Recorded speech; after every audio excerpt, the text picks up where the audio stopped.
অনেকেই আছে রোস্টটা খেতে চায় না, যারা একটু বয়স্ক। তাই আমি আজকে একটা ঝাল রোস্ট বানাবো, আপনাদের সাথে শেয়ার করব। চলেন বানাই। আসসালামু আলাইকুম সবাইকে। এখানে আমি পেঁয়াজ বেরেস্তা করে নিয়েছিলাম। ওই তেলের মধ্যেই পরিমাণ মতো তেল, গোটা গরম মশলা, তেজপাতা, এলাচ, দারচিনি, লং এবং কালো এলাচ দুটা দিয়ে দিলাম। আর এখানে কিছু আমি পেঁয়াজ ব্লেন্ডার করে নিয়েছিলাম, 1 কাপ হবে, সেটা দিয়ে দিলাম। আর 2 চা চামচ পরিমাণ ভরা ভরা আদা রসুন বাটা দিয়ে দিলাম। তো এই মশলাগুলি আমি কাঁচা গন্ধ যাওয়া পর্যন্ত অপেক্ষা করব। আর এখানে আমি কিছু কাঁচামরিচ দিয়ে দিব, এটা ঝালের জন্য না, এটা হচ্ছে ফ্লেভারের জন্য। আর ঝালের জন্য দিয়ে দিচ্ছি 1 চামচ মরিচের গুঁড়া, 1 চামচ থেকে একটু কম হলুদের গুঁড়া, 1 চামচ ভরা ভরা ধনিয়ার গুঁড়া, 1 চামচ ভরা ভরা জিরার গুঁড়া, 1/2 চামচ গোলমরিচের গুঁড়া, এখানে 1/2 কাপ হবে বাটার মিল্ক, সেটা দিয়ে দিলাম। আর এখানে চা চামচের 5 চামচের মতো হবে বাদাম বাটা। এখানে কিশমিশ আছে, কাঁচামরিচের বাটা আছে, সাথে কয়েকটা কাঁচামরিচ, কিশমিশ, আর হচ্ছে 3 ধরনের বাদাম, কাজু বাদাম, পেস্তা বাদাম, আর হচ্ছে চীনা বাদাম। আর এখানে আমি দিয়ে দিলাম হচ্ছে 3 টেবিল চামচ হবে টমেটো সস। এগুলি সবগুলি মশলা আমি একসাথে মিক্স করে অনেকক্ষণ সময় কষাতে থাকবো। এখানে আমি পানি দেই নাই, আমার কাছে মনে হয় নাই পানি দেব লাগবে বলে। যদি আপনাদের মনে হয় যে পানি একটু লাগবে তাহলে দিয়ে দিতে পারেন। আর আমি পেঁয়াজ যে বেরেস্তা করে রেখেছিলাম, এখানে আমি আমার মোটের 1 মুঠ পরিমাণ পেঁয়াজ বেরেস্তা আমি এখানে দিয়ে দিলাম, একটু ক্রাশ করে দিয়ে দিয়েছি। তো সবগুলো একসাথে আমি ভালো করে কষাতে থাকবো মশলাগুলো।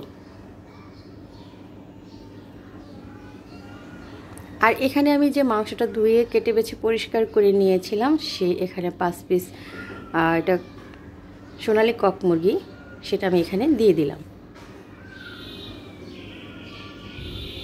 মাংসটা এই মশলার সাথে ভালোভাবে কষাবো।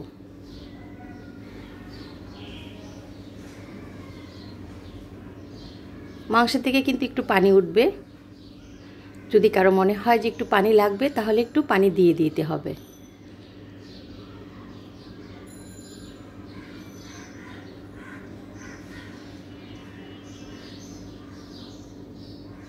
এভাবে মাংসটা ভালো করে নেড়ে চেড়ে দিয়ে মশলার সাথে আমি এখন একটু কিছুক্ষণ সময় ঢাকনা দিয়ে ঢেকে দিব। কিছুক্ষণ পরে আবার আসছি। এর মাঝখানেও আমি একবার ঢাকনা উঠিয়ে নেড়ে দিয়েছিলাম, কারণ বাটার মিল্ক দেওয়া আছে। বাটার মিল্ক দিলে কিন্তু কড়াইতে নিচে লেগে যায়, সেজন্য বারে আর কি ওটাকে নেড়ে চেড়ে দিতে হয়। আর এই আলুগুলো আমি আগে থেকে একটু হালকা সিদ্ধ করে ভেজে নিয়েছিলাম, সেই আলুগুলো আমি এখানে দিয়ে দিলাম। এটা অপশনাল, কেউ দিতে চাইলে দিবেন, না দিতে চাইলে নাই। আর হচ্ছে আমার বাচ্চারা আলু পছন্দ করে, সেজন্য আমি আলু দিয়েছি। আর এখানে কষানোর পরে যে আমি একটু পানি ইউজ করতে হবে, আমি এখানে দুধ দিই নাই, দুধ দিলে কালারটা চেঞ্জ হয়ে যাবে, সাদা সাদা হয়ে যাবে, সেজন্য আমি পানি দিয়ে দিলাম। এই কাপের মধ্যে আমি বাটার মিল্ক করেছিলাম, সেই কাপটার দিয়ে 1 কাপ পানি দিয়েছি। আর আলুটাও অল্প সিদ্ধ করা আছে, হাফ সিদ্ধ করা আছে। এই পানিতে মাংসটাও সিদ্ধ হবে আর আলুটাও সিদ্ধ হবে। এই পর্যায়ে আমি একটা ঢাকনা দিয়ে ঢেকে দিলাম। কিছুক্ষণ পরে আবার আসছি। এখন ভালো করে নেড়ে চেড়ে দিয়ে আমার আরও কিছু মশলা আছে সেগুলি দিব।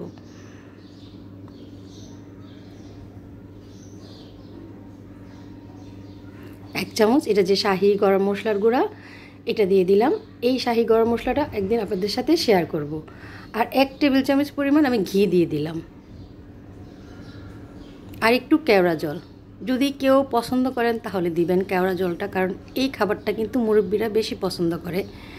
আর যদি কেওড়া জল যদি না পছন্দ করে তাহলে কোনো সমস্যা নেই, না দিলেও কিন্তু ভালো লাগবে। এটা জাস্ট ফ্লেভারের জন্য। তো এগুলো দিয়ে আমি ভালো করে নেড়ে চেড়ে দিয়ে আর ঢাকনা দিব না। আর কিছুক্ষণ রান্না করব, তেলটা যাতে উপরে যখন ভেসে আসবে তখন কিন্তু আমি এই রোস্টটা নামিয়ে নিব। এই ঝাল রোস্টটা কিন্তু সবাই খেতে পারবে, এটা কিন্তু অনেক ঝাল হবে না, মোটামুটি ঝাল হবে। আর ভাত, রুটি, পরোটা সব কিছুর সাথেই কিন্তু যাবে। আর এই যে ঝোলটা আছে, এটা যে গ্রেভিটা আছে, এটা কিন্তু পরোটা দিয়ে খেতে, রুটি পরোটা দিয়ে খেতে কিন্তু অনেক মজা। তাই আমার এই রোস্টটা যদি কারো ভালো লাগে, একটা লাইক, একটা কমেন্ট, একটা শেয়ার করে আমার পাশে থাকবেন। দেখতেই পাচ্ছেন কতটা লোভনীয় আর কতটা সুন্দর হয়েছে।